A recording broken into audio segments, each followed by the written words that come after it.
Muy buenos días.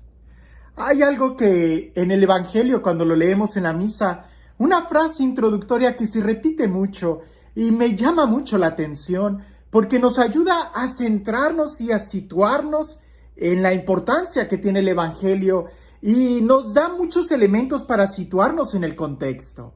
Si has puesto atención, casi siempre iniciamos diciendo en aquel tiempo, en aquel tiempo. Pero estoy casi seguro que tan correcto sería decir en aquel tiempo como ahora y después leer el Evangelio.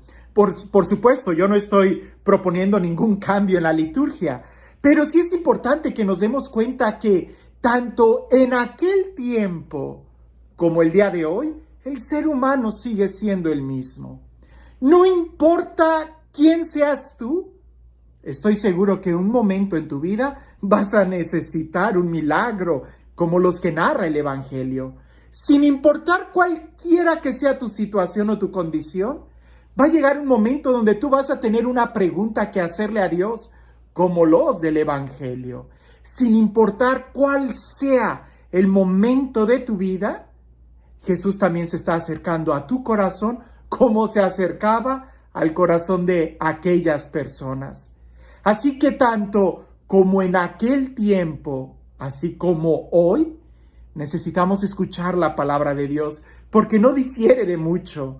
Pareciese que las mismas preguntas que hay en el corazón del ser humano, siempre han existido. Presta mucha atención a lo que el Evangelio dice el día de hoy, porque seguramente es también una pregunta que tenemos en el corazón. Y que, aunque ya hemos leído y escuchado ese Evangelio miles de veces, quizás no hemos puesto la suficiente atención para que la pregunta quede con una respuesta y podamos vivirla plenamente. Escucha con atención lo que dice el Evangelio. En aquel tiempo, uno de los escribas se acercó a Jesús y le preguntó: ¿cuál es el primero de todos los mandamientos? Jesús le respondió: el primero es: escucha, Israel, el Señor nuestro Dios es el único Señor. Amarás al Señor tu Dios con todo tu corazón, con toda tu alma, con toda tu mente y con todas tus fuerzas. El segundo es semejante a este: amarás a tu prójimo como a ti mismo. No hay ningún mandamiento mayor que estos. El escriba replicó: muy bien, maestro, tienes razón cuando dices que el Señor es el único y que no hay otro fuera de él. Y amarlo con todo el corazón, con toda el alma, con todas las fuerzas, y amar al prójimo como a uno mismo, vale más que todos los holocaustos y sacrificios. Jesús, viendo que había hablado muy sensatamente, le dijo: no estás lejos del reino de Dios. Y ya nadie se atrevía a hacerle más preguntas. En otro momento nos hemos detenido a explicar con más detalle la forma en cómo Jesús responde, que más que decir solamente un mandamiento, parece como si Jesús estuviera dando 3 o más si fuéramos muy estrictos. El primero es: escucha, escucha. Ese es el primer mandamiento: escucha. Porque si no escuchas no vas a entender nada. Si no escuchas vas a suponer, y la suposición es el primer paso al error. Escucha. ¿Qué es lo que tengo que escuchar? Que solamente existe un Dios, que es el Señor, el dueño, el creador de todo. Y a Él hay que amar. El segundo mandamiento es semejante a amar a Dios. Amar a tu prójimo como a ti mismo. Y eso implica con todo tu corazón, con toda tu mente, con todo tu ser. Pero primero amar a Dios y luego amar al prójimo. Ahora, la forma en cómo le responde este escriba es: tienes razón, Señor, cuando dices que incluso es más importante que los sacrificios del templo. Jesús no había dicho eso. Y sin embargo tenía razón. Pero una cosa es tener razón y otra cosa es hacerlo. Una cosa es saber que tengo que amar a Dios y otra cosa es amar a Dios. Por eso pienso que, así como en aquel tiempo, El día de hoy seguimos preguntándonos lo mismo. ¿Qué es lo que tengo que hacer? ¿Cuál es el mandamiento más importante? ¿Qué tengo que hacer para ganar la vida eterna? Y pudiéramos hacernos miles y miles y miles de preguntas. Y creo que el problema no está en las preguntas. Creo que tampoco está en las respuestas, sino en que siempre ponemos pretextos para dar el paso, para amar. Jesús es bien claro cuando dice amar a Dios.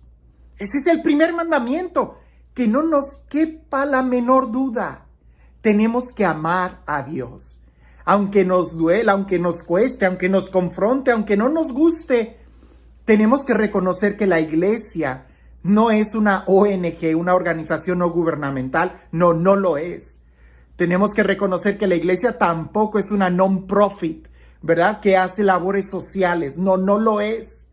También tenemos que reconocer que la iglesia no es un museo y tampoco es un espacio de cultura. No lo es. Lo principal, la principal misión y característica de la iglesia es amar a Dios. Eso es. Sin eso, todo lo demás que hagamos no va a tener sentido. Incluso va a ser contraproducente. Porque la esencia de la iglesia y del cristiano está y radica en amar a Dios, reconocerlo a Él como el único y amarlo, respetarlo, honrarlo con todas nuestras fuerzas. Si nosotros no amamos a Dios por encima de todo, entonces nos vamos a ir quebrando por dentro. Porque incluso tú, no solamente hablemos de la iglesia como institución, sino tú como persona tienes un espíritu. Y ese espíritu de una u otra manera se alimenta o se recrea o agarra fuerza cuando amas a Dios.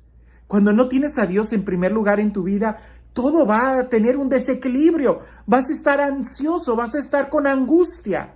Pero cuando te rindes ante Dios, entonces todo va encontrando sentido. El segundo mandamiento es amar al prójimo. Por eso digo, si no amamos a Dios, no vamos a amar al prójimo. Si en nuestras iglesias no hay un verdadero amor a Dios, entonces tampoco va a haber un verdadero, genuino amor al prójimo. Las dos cosas tienen que estar unidas, pero tiene que quedar bien claro que lo principal es amar a Dios. Porque si no amamos a Dios, ¿con qué criterios vamos a amar al prójimo? Terminaremos disolviéndonos, terminaremos dañando, terminaremos haciendo ideologías en lugar de un verdadero amor comprometido al hermano. Tenemos que amar a Dios para saber cómo amar al prójimo. En la iglesia, cuando se ha amado a Dios, es cuando se ha habido un gran progreso en la historia, ¿verdad? En torno a los monasterios es donde surgieron las universidades. En torno a las parroquias es donde surgieron los hospitales. Incluso tú me pudieras decir, bueno, pero eso fue hace muchos años. No, el día de hoy. En torno, alrededor de personas que aman a Dios, es donde surgen movimientos sociales con un genuino amor al hermano. Por ejemplo, piensa en el Padre Pío, un hombre místico, un hombre estigmatizado, que en torno a él, a su amor a Dios, se fundó también un hospital muy bueno. Piensa en el amor de la Madre Teresa de Calcuta, que ella, amando a Dios, encontró un camino para amar al prójimo y fundó una congregación que ha ayudado como ninguna otra institución, ¿verdad? Los hermanos y las hermanas de la caridad. Pero primero amar a Dios. En cambio, ¿cuántas veces hemos tratado de amar al hermano haciendo a un lado a Dios? Y ahí viene todo un desequilibrio. Por eso creo que la primera parte es escucha. Porque hay que saber cómo amar. Y para eso tenemos que dejar a quien es el amor que venga a nuestro corazón. Los escribas siempre estaban peleando qué mandamiento era el más importante, qué precepto era el más importante, qué era lo que tenían que hacer para incluso ser los más importantes. Jesús no pone un conocimiento intelectual, sino algo muy práctico. Por eso le dice a ese escriba, no estás lejos del reino de los cielos.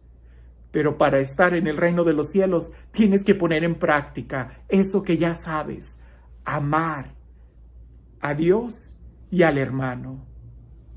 Nosotros el día de hoy, ¿qué tan cerca o lejos estamos del reino de los cielos?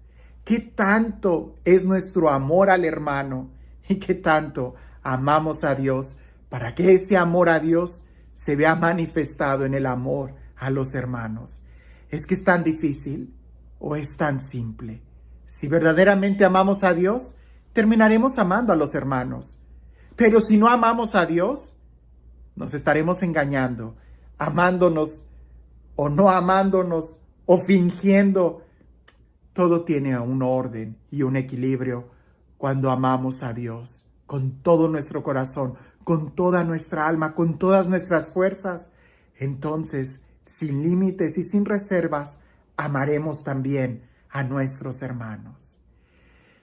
Y este Dios, el Dios del amor, el Dios de la vida, el Dios de la paz, el Dios del amor, el Dios que se acerca a nuestra vida, que sea Él quien el día de hoy y siempre te bendiga, en el nombre del Padre, del Hijo y del Espíritu Santo. Amar a Dios es amar a nuestro hermano como Él nos ha amado. Dicen por ahí, es una caricatura, un cuento, que había una gallina y un cochinito, un cerdo, que iban caminando, eran amigos. Y en eso ven en la iglesia un letrero que dice, desayunos gratis, huevo y jamón. Entonces la gallina le dice al cerdito, vamos a almorzar. Y el cerdito se queda pensando y se queda pensando. Y la gallina le dice, bueno, ¿que no quieres almorzar? Vamos, allá hay desayuno gratis. Y el cerdito le contesta a la gallina, pues es que para ti es fácil, porque tú nada más cooperas dando el huevo para el desayuno. Pero en mi caso, yo doy toda mi vida. Si yo entro, yo me entrego totalmente. Cuando tú entras a la iglesia a amar a Dios, ¿entras con la actitud de alguien que solamente va a cooperar en la causa? ¿O entras con la actitud de alguien que entrega toda su vida? Escucha, el primer mandamiento es amar a Dios con todo tu ser, no con las obras, no cooperando, sino entregándonos. ¿Por qué? Porque solamente una entrega total a Dios es lo que va a poder hacer posible que podamos amar a nuestros hermanos. Que tengas un excelente día.